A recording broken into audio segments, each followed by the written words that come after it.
My name is Jennifer. I am 32 years old and I work for a company. I have been married to my husband, Charles, and 3 years has passed already.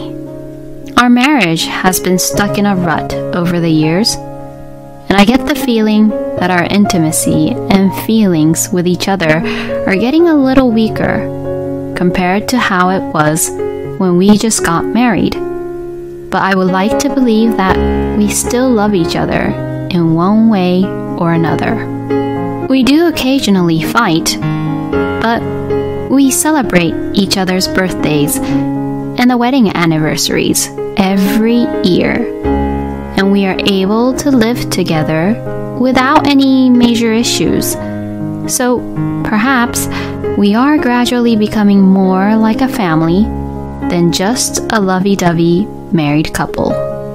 For me, I didn't have that much problem with the relationship I had with my husband. But I had some issues with my relationship that I had with my mother-in-law, Laura. Laura was what you'd call a typical bullying the wife type of mother-in-law, and so she would pick on me and bully me, and I was the victim to her trap. Oh gosh, the meals that you cook, Jennifer, is not very tasty. I mean, it's really tasteless, and it's not that even good. I'm sorry.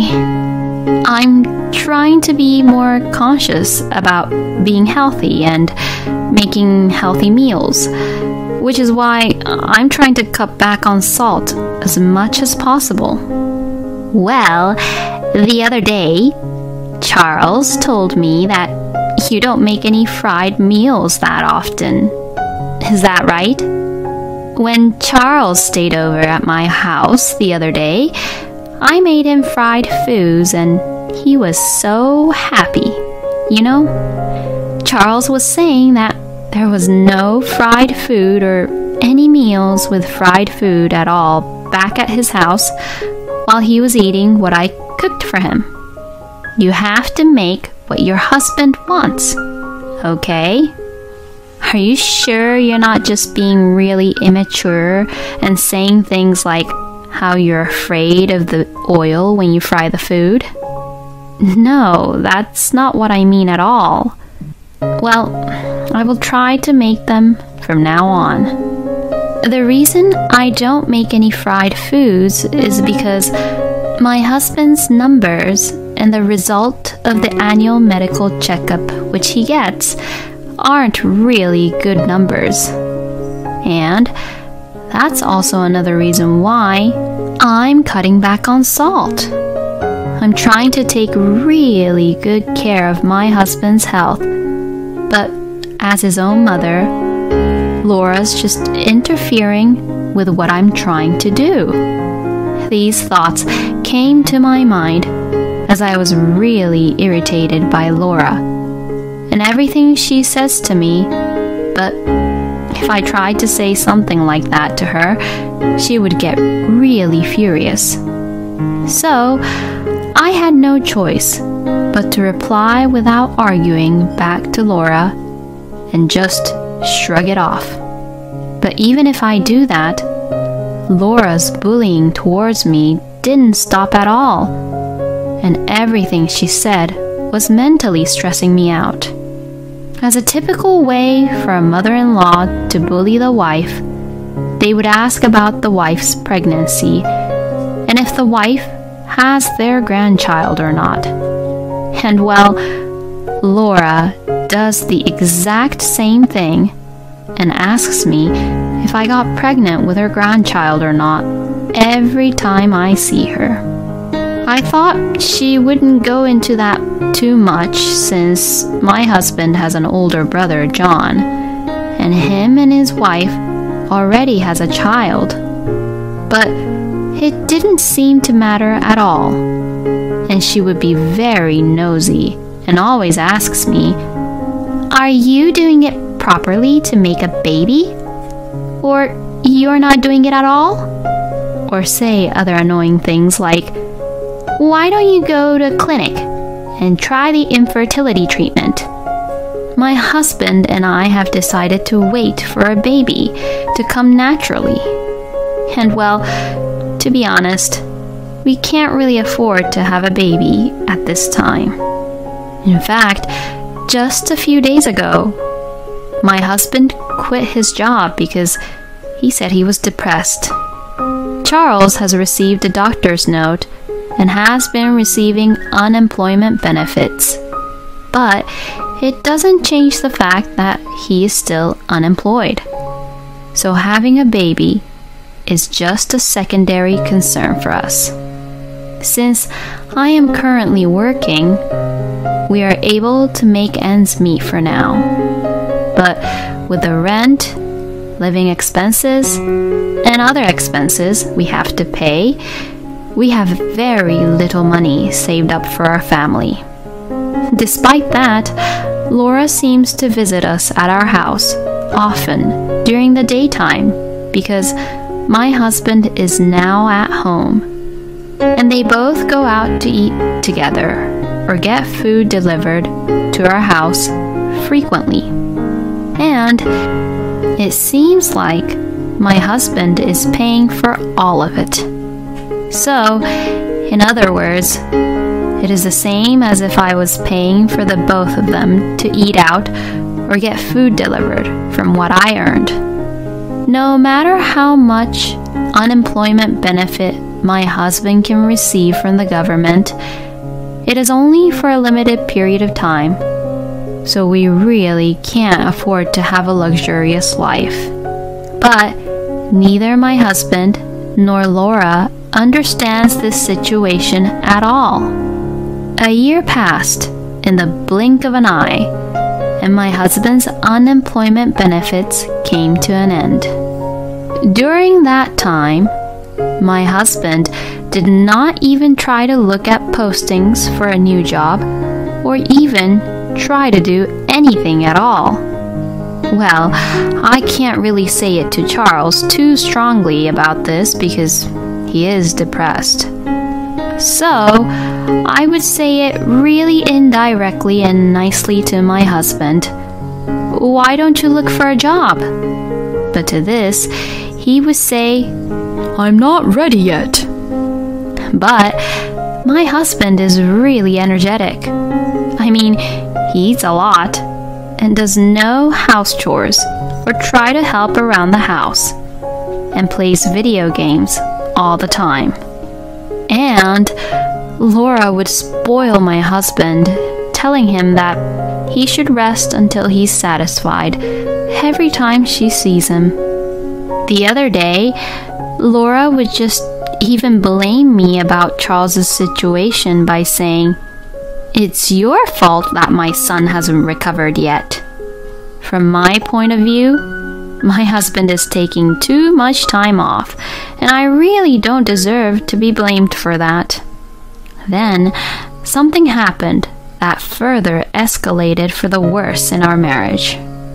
It all started when my father-in-law, Jack, became ill and passed away. Until then, Laura had been living together with Jack, but with his passing, she was left all alone. So now, she came up with the idea of living together with either our family or John's family. John and I had a bad feeling that Laura would come up with this idea when we were at Jack's funeral. At the funeral, Laura was very quiet, which was very unusual of her. John and his wife had often been criticized by Laura as well, and they were concerned about how quiet she was at the funeral. So, this time, Laura's stupid proposal popped up, and I don't know what my idiot husband thought, but he decided that Laura would come live with us without even discussing to me about it. This is the conversation I had between my husband a few days after Jack's funeral. "My mother will come over soon. She said she'll bring out a lot of stuff with her. So she told me to tell you to have a room ready for her to sleep in. Oh, is that so? Is she staying the night? How long is she going to stay at our place for? Huh? What the heck are you saying? My mother is going to stay with us forever. She's going to live with us from now on. Okay, please sign this. With that, I brought out the divorce papers I had kept in a drawer to my husband. He was lying on the sofa, but jumped up when he saw that what I had brought out was the divorce papers. Excuse me? Divorce? Why? Well, isn't it obvious? Do you have any idea how much Laura has been bullying and harassing me these years? I wanted nothing more to do with Laura, and now she wants to live with us? I really can't believe this is happening. And I'm sick and tired of you deciding such an important thing all on your own without even telling me about it beforehand. Why can't we discuss these important issues as a married couple? That's because in the end, it'll all be decided with my decision anyways. What the? Are you saying that you won't listen to what I have to say and what my opinions are at all? Once I heard my husband's true feelings, which completely gave me a shock, my affectionate feelings and love for him was completely gone all at once. I really can't do this anymore. Let's just get a divorce right now. No, come on. Hold on a second. Divorce is not the right answer. It means that for you, I'm just there so that I can just obey what you say, right? You're going to just make me do all the house chores and earn money with my job, and then now you'll make me take care of your own mother. That's not what I meant. I knew there was no point in talking to Charles about it anymore, since it looked like he's already made up his mind. So I went to my room and began to pack my things. And while I began to pack, I realized that the amount of the things I had was quite smaller than I thought. Come to think of it, Laura came over to my house and tried to mess with everything I had and throw some of my things away without my permission. I seriously hated that. So that's why I sent all my important stuff to my parents' house before. And because of that, I realized that I had spent most of my life as a minimalist at this house. Therefore, even if I was leaving this house, I really didn't even need the movers to move my things, as I can move them all on my own. I could just pack my clothes in my duffel bag, and I would only need one cardboard box for cooking utensils and other things. I put the pans and pots and the utensils in the empty cardboard box. And my husband was looking at me with a panicked look on his face. Are you really going to leave? Well, yes, of course. Please think it over. I was just deeply shocked by my husband's refusal to apologize for what he had done after all this time. So I just shoved my belongings into the car and left the house and headed for my parents' house. My parents were surprised that I suddenly showed up so late at night, but when I explained the situation and what had been happening to them, they were just so disappointed at Charles. Hearing what had happened, my father said, "You should just leave him," which made me feel a little better. I didn't want to talk to my husband when he called me that day, so I turned off my phone and just got into my bed. thank God I had the next 2 days off, since it was the weekend. It's really difficult to work in such a state of mind. The next morning, I was really impressed that the breakfast was ready when I woke up and enjoyed my mother's meals. I feel a little better after spending time at my parents' house for the first time in a while. And after I calmed down a little bit, I turned on my phone, thinking that I should be getting a lot of calls by now. Then I saw many incoming calls and text messages from my husband. My husband had apparently went back to Laura's house and had sent me messages. I'm currently at my mother's house. I'm helping her pack her things. When you said divorce, you were just being really emotional, so that's why you just lashed out talking about divorce, right?